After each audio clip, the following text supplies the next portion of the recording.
കേരള രാഷ്ട്രീയത്തിൽ നമുക്കറിയാം കെ മുരളീധരൻ എന്ന് പറയുന്ന ഒരു പൊളിറ്റിക്കൽ ഐക്കണിനെ അദ്ദേഹം ഇന്ന് നിൽക്കുന്ന ഒരു പൊളിറ്റിക്കൽ റെലവൻസ് ഉള്ള ഒരു ലീഡറായിട്ട് ഉയർത്തിക്കൊണ്ടുവന്ന മണ്ഡലം അദ്ദേഹത്തിന്റെ 2011 തെരഞ്ഞെടുപ്പിലൂടെ വട്ടിയൂർക്കാവ് നിയോജക മണ്ഡലമാണ്.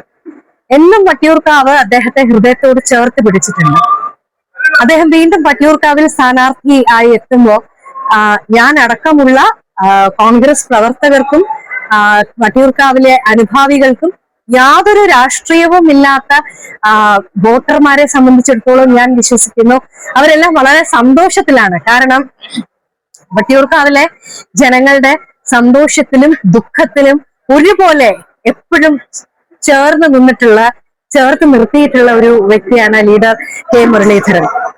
ഒന്ന് പെട്ടെന്ന് ഓർത്തെടുക്കുകയാണെങ്കിൽ ഈ നിയോജക മണ്ഡലത്തിൽ തന്നെ അദ്ദേഹം നടത്തിയിട്ടുള്ള വികസന പ്രവർത്തനങ്ങൾ പറയാതെ നമുക്ക് മുന്നോട്ട് പോകാൻ സാധിക്കില്ല. മരുതൻകുഴിയിലുള്ള പുതിയ മരുതൻകുഴി കേശവപുരം പാലം, കുലശേഖരം പാലത്തിന്റെ സകലമാന പ്രൊസീജിയറുകളും എല്ലാം നടത്തി അത് പണി ഏതാണ്ട് തുടങ്ങി വെച്ചിട്ടാണ് അദ്ദേഹം ഇവിടെ നിന്ന് മറ്റൊരു രാഷ്ട്രീയ ദൗത്യവുമായി അദ്ദേഹത്തെ പാർട്ടി ഏൽപ്പിച്ച ദൗത്യവുമായിട്ട് അദ്ദേഹം പോകുന്നത്. അതുപോലെ തന്നെ നെട്ടയത്ത് സ്ഥിതി ചെയ്യുന്ന സ്വാതന്ത്ര്യ സമര സ്മൃതി മണ്ഡപം, അതുപോലെ ഷൂട്ടിംഗ് കേന്ദ്രം, നെട്ടയത്ത് സ്ഥിതി ചെയ്യുന്ന നമ്മുടെ ഷൂട്ടിംഗ് കേന്ദ്രം അടക്കം എത്രയോ വികസന പ്രവർത്തനങ്ങൾ നമുക്ക് പറയാം. ഇപ്പം നമ്മുടെ വട്ടിയൂർക്കാവ് നിയോജക മണ്ഡലത്തിൽ തന്നെ ഒരു മെഡിക്കൽ കോളേജ് ഗ്രേഡിലേക്ക് അപ്ലിഫ്റ്റ് ചെയ്യാൻ പറ്റുന്ന സാഹചര്യങ്ങളെല്ലാം ഒരുക്കിക്കൊണ്ടാണ് അദ്ദേഹം സത്യത്തിൽ മറ്റൊരു ദൗത്യവുമായി ഇവിടുന്ന് പോകുന്നത്. ഇപ്പൊ വികസനം എന്താണ് എന്ന് ചോദിച്ചു കഴിഞ്ഞാൽ ആ വികസനത്തിന് ആദ്യ വാക്ക് വട്ടിയൂർക്കാവിനെ സംബന്ധിച്ചിടത്തോളം മുരളീധരൻ ആണെന്നാണ് ഞാൻ ഉറച്ച് വിശ്വസിക്കുന്നത്. നിങ്ങളിൽ പലരും ഓർക്കുന്നുണ്ടാവും ഈ നമ്മുടെ പ്രളയകാലത്ത്, അതായത് 2018 അതിനു മുമ്പ് വളരെ മുമ്പ് നടന്നിട്ടുള്ള ഒരു പ്രളയ സമാനമായ ഒരു സാഹചര്യം തിരുവനന്തപുരത്ത് ഉണ്ടായപ്പോ വട്ടിയൂർക്കാവിന്റെ ഒരു പ്രദേശം, മരുതൻകുഴിയുടെ ഒരു പ്രദേശം വെള്ളത്തിൽ മുങ്ങിപ്പോകുന്ന ഒരു സാഹചര്യം ഉണ്ടായിരുന്നു. അവിടെ ജനങ്ങൾക്കൊപ്പം ഇറങ്ങി നിന്ന് അവിടെ രക്ഷാപ്രവർത്തനം നടത്തുകയും അതിനുശേഷം തൊട്ടടുത്ത ഇമ്മീഡിയറ്റ് ആയിട്ട് എടുത്തിട്ടുള്ള സ്റ്റെപ്പ് അവിടെ കൃത്യമായി കോൺക്രീറ്റ് ബണ്ട് സ്ഥാപിക്കുക എന്നുള്ളതാണ്. അത് അദ്ദേഹം വിജയകരമായി പൂർത്തീകരിക്കുകയും ചെയ്തൊരു വ്യക്തിയാണ്. അപ്പോ പ്രതിസന്ധിയിലാകുന്ന മനുഷ്യരെ അവർക്കൊപ്പം നിന്ന് അവരുടെ മനസ്സറിഞ്ഞ് വേണ്ട പ്രവർത്തനങ്ങൾ നടത്തിയിട്ടുള്ള ജനകീയ എം എൽ എ എന്ന് പറഞ്ഞു കഴിഞ്ഞാൽ അവരുടെ വീട്ടിൽ ഒരാളുടെ ഒരു വിയോഗം ഉണ്ടാകുന്ന ദുഃഖമുണ്ടെങ്കിൽ ആ ദുഃഖത്തിലുണ്ട്, സന്തോഷത്തിലാണെങ്കിൽ സന്തോഷത്തിലുണ്ട്. ഇനി എന്തിന് അദ്ദേഹം വടകരയിലെ MP ആയി പാർട്ടി നിർദ്ദേശപ്രകാരം അവിടെ പ്രവർത്തിക്കുന്ന സമയത്തും എല്ലാ ശനിയാഴ്ചയും ഞായറാഴ്ചയും അദ്ദേഹം തിരുവനന്തപുരത്തെത്തി തിരുവനന്തപുരത്ത് വട്ടിയൂർക്കാവില് എല്ലാ വീടുകളും, ഈ പറയുന്ന വീടുകളിലൊക്കെ സന്ദർശിച്ച് അവർക്കൊപ്പം നിന്നിട്ടുള്ള ഒരു വ്യക്തിയാണ്. അതുകൊണ്ട് അദ്ദേഹം MLA ആയി നിൽക്കുന്ന സമയത്തും MLA അല്ലാതിരിക്കുന്ന സമയത്തും എങ്ങനെയാണോ ഒരു MLA, ജനകീയ MLA, ജനപ്രതിനിധി എങ്ങനെയാണോ നിൽക്കുന്നത് അതുപോലെ ജനങ്ങൾക്കൊപ്പം നിന്നിട്ടുള്ള ഒരു വ്യക്തിയാണ്. ഇനി ഇന്നത്തെ ഒരു രാഷ്ട്രീയ സാഹചര്യത്തിൽ നമുക്കറിയാം നമ്മുടെ കേരളത്തിൽ ഒരു പൊതു തെരഞ്ഞെടുപ്പ് നടക്കുമ്പോ വട്ടിയൂർക്കാവിനെ സംബന്ധിച്ചിടത്തോളം വളരെ സങ്കടത്തോടുകൂടി പറയാം, വട്ടിയൂർക്കാവിലെ ജനങ്ങളെ വെച്ച് ഒരു ബിസിനസ് നടക്കുന്ന സാഹചര്യത്തിലേക്ക് നിലവിലെ MLA പോയിട്ടുണ്ട് എന്നുള്ളത്. അതായത് ഒരു നിയോജക മണ്ഡലത്തിലെ ജനങ്ങളെയാണ് ഒരു സെല്ലിംഗ് പോയിന്റ് ആക്കുന്നത്. വട്ടിയൂർക്കാവ് യൂത്ത് ബ്രിഗേഡ് സൊസൈറ്റിയുമായിട്ട് ബന്ധപ്പെട്ട് വന്നിട്ടുള്ള കോൺട്രവേഴ്സീസ്, അതിൽ ഏറ്റവും പ്രധാനപ്പെട്ടത് ആക്കുളം അഡ്വഞ്ചർ ടൂറിസം പദ്ധതിയിലെ കണ്ണാടി പാലം നിർമ്മിച്ചതിൽ വന്നിട്ടുള്ള അഴിമതിയാണ്. ആദ്യം 10 ലക്ഷം രൂപ വിറ്റുവരവുള്ള ഒരു സ്ഥാപനത്തിന് ലഭിക്കുന്ന കരാറ് 2019, 20, 21 വർഷങ്ങളിലെ ടാക്സ് രേഖകൾ അടക്കം സമർപ്പിച്ചാൽ മാത്രം ആ ടെൻഡറിന്റെ ഭാഗമാകാൻ പ്രീ ക്വാളിഫിക്കേഷൻ കരസ്ഥമാക്കും എന്നുള്ള ഒരു കണ്ടീഷനുള്ള സാഹചര്യത്തിൽ വട്ടിയൂർക്കാവ് യൂത്ത് ബ്രിഗേഡിന്റെ സെക്രട്ടറി MLA അംഗവും പ്രൊമോട്ടറുമായി പ്രവർത്തിക്കുന്ന വൈറ്റ്കോസിന് ഇളവ് നൽകണമെന്ന് അഭ്യർത്ഥിച്ച് ഈ ടൂറിസത്തിന് കത്ത് നൽകുകയാണ്. അതിന്റെ അടിസ്ഥാനത്തിൽ ആദ്യത്തെ കരാർ അനധികൃതമായിട്ട് അവർ സ്വന്തമാക്കുന്നു. ആ കരാറ് നടപ്പിലാക്കിയതിനു ശേഷം അതിന്റെ പേരിൽ ടൂറിസത്തിന്റെ അക്രഡിറ്റഡ് അഡ്വഞ്ചർ സർവീസ് പ്രൊവൈഡർ എന്നുള്ള സർട്ടിഫിക്കറ്റ് അവര് കരസ്ഥമാക്കുന്നു.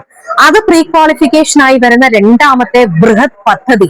അതായത് നമ്മൾ മനസ്സിലാക്കേണ്ടത് ഏകദേശം 96 ലക്ഷം രൂപ ചെലവ് വരുന്ന പദ്ധതിക്ക് അവർ പ്രൊജക്ട് ചെയ്തിരിക്കുന്ന ഇൻകം, ഒരു ആനുവൽ ഇൻകം ജനറേഷൻ എന്ന് പറയുന്നത് 4 കോടി രൂപയാണ്. അങ്ങനെയാണെങ്കിൽ 5 വർഷം കൊണ്ട് 20 കോടിയിലധികം രൂപ ഒരു എന്താ പറയാ അതിലൊരു ബിസിനസ് ആക്ടിവിറ്റിയിലൂടെ നേടാൻ പറ്റുന്നത്. 1 കോടിയിൽ താഴെ ഇൻവെസ്റ്റ്മെന്റും 5 വർഷം കൊണ്ട് 20 കോടിയിൽ അധികം ലാഭം കരസ്ഥമാക്കാൻ പറ്റുന്ന ഒരു ബിസിനസ് എന്നുള്ളതാണ് ആ ബിസിനസ് മോഡലിന്റെ പ്രത്യേകത.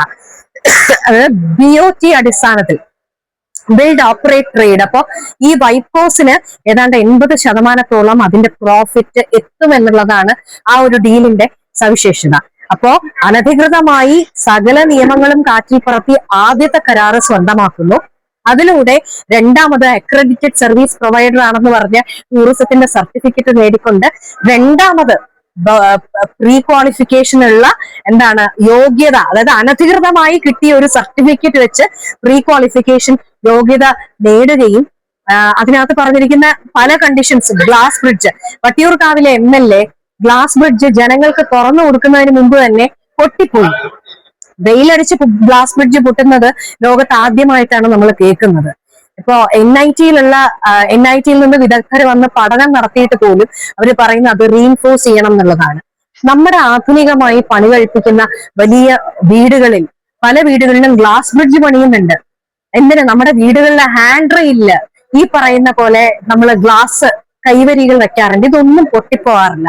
പക്ഷെ ആയിരക്കണക്കിന് ജനങ്ങൾ കയറി നടന്നു പോകേണ്ട അഡ്വഞ്ചർ ടൂറിസം പദ്ധതിയുടെ ഭാഗമായി പണിതിരിക്കുന്ന ആ ഗ്ലാസ് ബ്രിഡ്ജ് ജനങ്ങൾ നടന്നു തുടങ്ങുന്നതിന് മുമ്പേ പൊട്ടിപ്പോയിട്ടുണ്ടെങ്കിൽ അതിന്റെ ഗുണനിലവാരം എന്തായിരിക്കും എന്നുള്ളത് സാധാരണ ജനങ്ങൾക്ക് മനസ്സിലാക്കാന്നുള്ളതേ ഉള്ളൂ. അപ്പൊ ഇത് ആദ്യം തന്നെ പൊട്ടിപ്പോയപ്പോ ആരോ കല്ലെറിഞ്ഞ് പൊട്ടിച്ചതാണ് എന്ന് പറഞ്ഞ് വ്യാജ പരാതി പോലീസിൽ കൊടുക്കുന്നു. അപ്പൊ നിങ്ങൾ ആലോചിക്കേണ്ടത്, നിങ്ങളുടെയൊക്കെ വീടുകളിൽ ഇന്ന് ഒരുവിധം വീടുകളിലൊക്കെ tough and glass sliding door ആയിട്ടും സ്ലൈഡിംഗ് വിൻഡോ ആയിട്ടും ഒക്കെ ഉപയോഗിക്കുന്നുണ്ട്.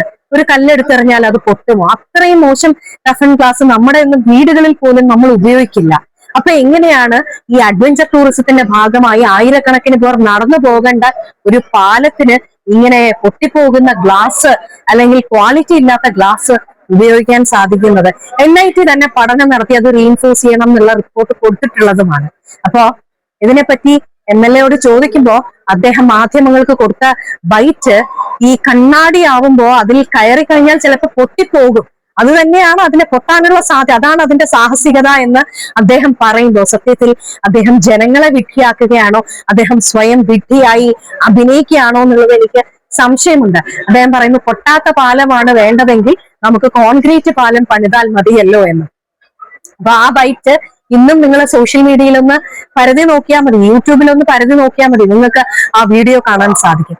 ഇത്തരത്തിൽ ജനങ്ങളുടെ ജീവൻ വെച്ച് പൈസയ്ക്ക് വേണ്ടി പന്താടിയ അഴിമതി നടത്തിയ ഒരു ജനപ്രതിനിധി, അതിന് വട്ടിയൂർക്കാവിലെ ജനങ്ങളെ ഒരു കച്ചവട വസ്തുവാക്കി മാറ്റി എന്നുള്ളതാണ് ഏറ്റവും സങ്കടകരമായ കാര്യം. ജനങ്ങൾ യഥാർത്ഥ മുഖം തിരിച്ചറിയും എന്ന് തന്നെയാണ് ഞാൻ ഉറച്ചു വിശ്വസിക്കുന്നത്.